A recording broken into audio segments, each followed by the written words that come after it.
Jurassic Fibre builds and operates fibre to the premise networks in the southwest of England. We're currently building out about 350,000 premises over 26 towns to connect, to bring fibre connectivity to semi-rural parts of England for the first time. I think there's a number of reasons, from both the more idealistic and the more pragmatic.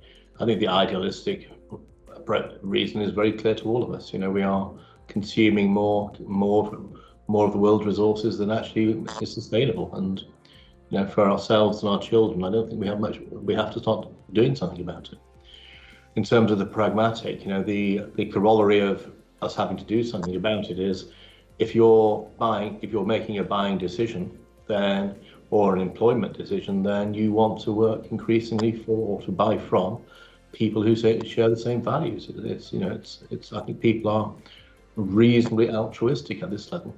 And so for us, you know, to motivate our staff, to appeal to our customers, we have to build a business which is sustainable in the same way they want to build lives which are sustainable.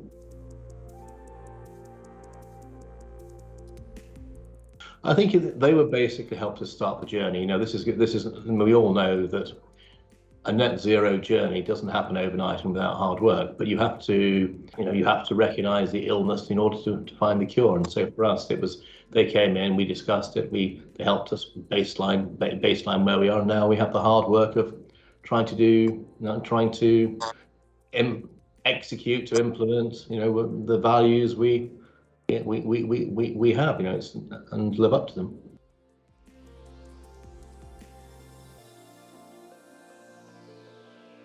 We've moved our energy contracts to Octopus Energy, some green electricity.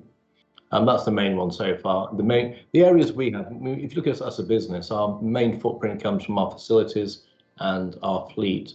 And so the facilities, we've done the electricity contracts, we have no gas. We are in the process now of negotiating solar. We have a large warehouse in Honiton, and we are going to be putting extensive solar panels on the roofs, which we believe will just save about 49 tons of carbon a year.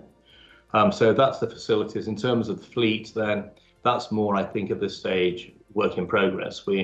As everybody, we're looking at how can we integrate electric vehicles into the fleet, although in the southwest that's relatively difficult given charging stations and the distances.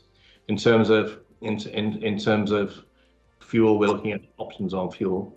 But I think beyond that, we recognise that, you know, to the extent that we have a shortfall in what we can do in terms of day-to-day, then we'll be looking at how do we engage in other carbon schemes to bring our footprint down to where it needs to be.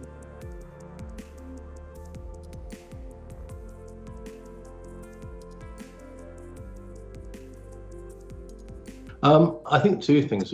I think it's very easy to express a desire to get down to zero.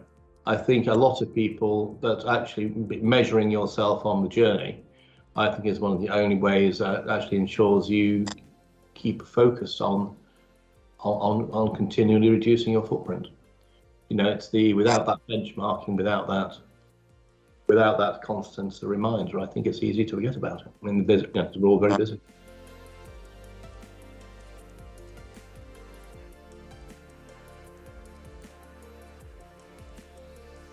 Yeah, I think it will. Our customers, for customers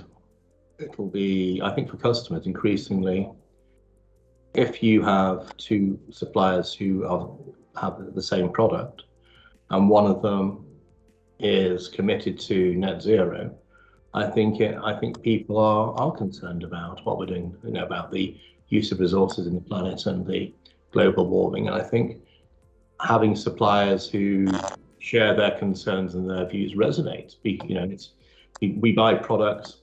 We all buy products in part because we associate ourselves with the supplier, and we all have choices, and we tend to choose. And where we can make choices, we tend to choose to buy from people we think share our values. And so I think, yeah, it will make a big difference. And I can see within the company there was people were very pleased. The staff were very pleased when we said we were going to do this. And so I think it's not just For our customer, it makes a huge difference. I think for our suppliers, we'll be talking to them, but I expect they're all going to be going on these journeys for similar reasons. And obviously for our staff, then they take pride in it, and I think will make it easier for us to recruit good staff and retain them.